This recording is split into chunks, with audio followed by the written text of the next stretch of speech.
ভাৰতীয় জনতা পাৰ্টিৰ কাৰ্যকৰ্তা হিচাপে কাৰ্য পদ্ধতিয়ে অংশ যোগদান আমাৰ চলি থাকে আৰু সেই পদ্ধতিৰ মাজতে আজি এটা যোগদান কাৰ্যসূচী আমাৰ চাৰিওটা মণ্ডলৰ কাৰ্যকৰ্তাসকলৰ আগ্ৰহ মৰ্মে আমি দেৰগাঁও মণ্ডলৰ অন্তৰ্গত কৈলাশ বিবাহ ভৱনত অনুষ্ঠিত কৰিছোঁ। তাত দলীয় কাৰ্যকৰ্তাসকল সমবেত হৈছে। নতুনকৈ ভালে সংখ্যক শুভাকাংক্ষীয়ে ভাৰতীয় জনতা পাৰ্টিত অন্য ৰাজনৈতিক দলৰ পৰাও আহি যোগদান কৰিছে।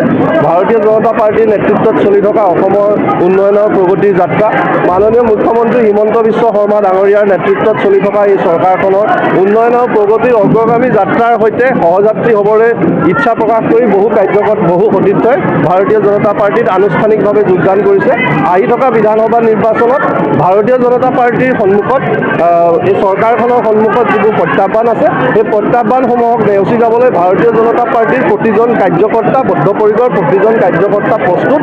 ভাৰতীয় জনতা পাৰ্টিৰ সাংগঠনিক ভেটিৰ যিসমূহ স্তৰ, সেই স্তৰসমূহত ইতিমধ্যে আমাৰ স্তৰসমূহ সুন্দৰভাৱে পৰিকল্পিতভাৱে নেতৃত্বই আগবঢ়োৱা মাৰ্গদৰ্শনক সৰুগত কৰি আমাৰ আগবাঢ়িছে। সমগ্ৰ জিলাখনতে ভাৰতীয় জনতা পাৰ্টিৰ সাংগঠনিক ভেটি আপোনালোকে ইতিমধ্যেই জানে যে বিগত নিৰ্বাচনসমূহত আমি তাক প্ৰমাণ কৰি আহিছোঁ। ৰাইজৰ আস্থা বুটলিবলৈ ভাৰতীয় জনতা পাৰ্টিৰ চৰকাৰখনো সক্ষম হৈছে আৰু ৰাইজৰ আস্থা আৰু বিশ্বাস বুটলিবলৈ ভাৰতীয় জনতা পাৰ্টিৰ কাৰ্যকৰ্তাসকলো সক্ষম হৈছে। গতিকে আহি থকা নিৰ্বাচনত ভাৰতীয় জনতা পাৰ্টিয়ে বিৰোধী অপশক্তিসমূহক, বিৰোধী দলসমূহক তেওঁলোকে যি অপপ্ৰচাৰ অপব্যাখ্যাৰ জৰিয়তে ৰাজনৈতিক বৈতৰণি পাৰ হোৱাৰ চিন্তা চৰ্চা কৰিছে, সেই তাত ৰাইজে সমৰ্থন নজনায়। পুনৰবাৰ ভাৰতীয় জনতা পাৰ্টিৰ নেতৃত্বত মাননীয় হিমন্ত বিশ্ব শৰ্মা ডাঙৰীয়াৰ নেতৃত্বত মিত্ৰজোঁটৰ চৰকাৰ গঠন হ'ব, এইটো নিশ্চিত। আজি যোগদানে আমাক যথেষ্ট উৎসাহিত কৰিছে। ভাৰতীয় জনতা পাৰ্টিৰ কোনে টিকেট পাব, ভাৰতীয় জনতা পাৰ্টিৰ হৈ কোনে প্ৰতিদ্বন্দ্বিতা কৰিব, ভাৰতীয় জনতা পাৰ্টিয়ে ক'ত প্ৰতিদ্বন্দ্বিতা কৰিব, ক'ত আমাৰ মিত্ৰ দলে প্ৰতিদ্বন্দ্বিতা কৰিব, এই সমূহ বিষয় ভাৰতীয় জনতা পাৰ্টিৰ শীৰ্ষ নেতৃত্বই নিৰ্ধাৰণ কৰিব। আমি ভাৰতীয় জনতা পাৰ্টিৰ কাৰ্যকৰ্তা হিচাপে নেতৃত্বই আমাক যি সময়ত যি সিদ্ধান্তৰে আগবঢ়াব, আমি প্ৰতিজন কাৰ্যকৰ্তাই সেই সিদ্ধান্তক বাস্তৱ ৰূপ দিবলৈ প্ৰস্তুত, সক্ষম আৰু সদায় আমি নেতৃত্বৰ মাৰ্গদৰ্শনত আগবঢ়া কাৰ্যকৰ্তা। নেতৃত্বই যেতিয়াই যি ক'ব আমি তাক বাস্তৱত ৰূপ দিম।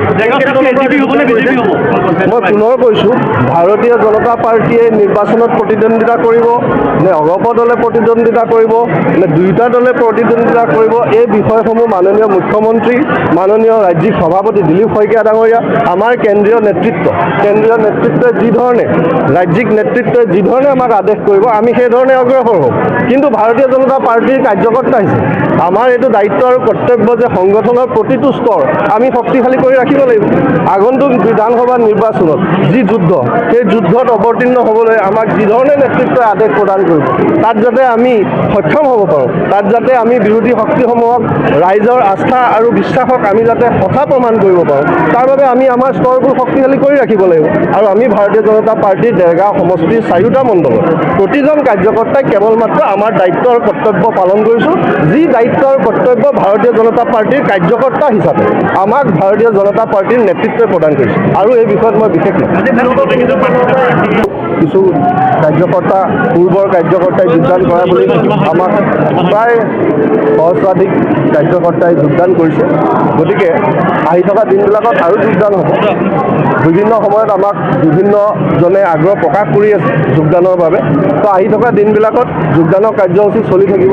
ই অবিৰত এক প্ৰচেষ্টা। আপোনালোকে নিশ্চয় সংবাদ মাধ্যমে সদায় দেখি আহিছে যে ভাৰতীয় জনতা পাৰ্টিত কেৱল মাত্ৰ নিৰ্বাচনৰ পূৰ্বে যোগদান নহয়, ই এটা নৈতিকভাৱে চলি থকা আমাৰ ৰাজ্যিক কাৰ্যালয়টো দেখা পাইছে আপোনালোকে, মাজে মাজে যোগদান কাৰ্যসূচী হৈ থাকে। আমাৰ জিলা কাৰ্যালয়টো হয়, আমাৰ অন্য সমষ্টিকেইটা, সৰুপকা সমষ্টি হওক, খুমটাই সমষ্টি হওক, আমাৰ গোলাঘাট সমষ্টি হওক, যোগদান কাৰ্যসূচী আমাৰ প্ৰতিটো সমষ্টিত চলি থাকে।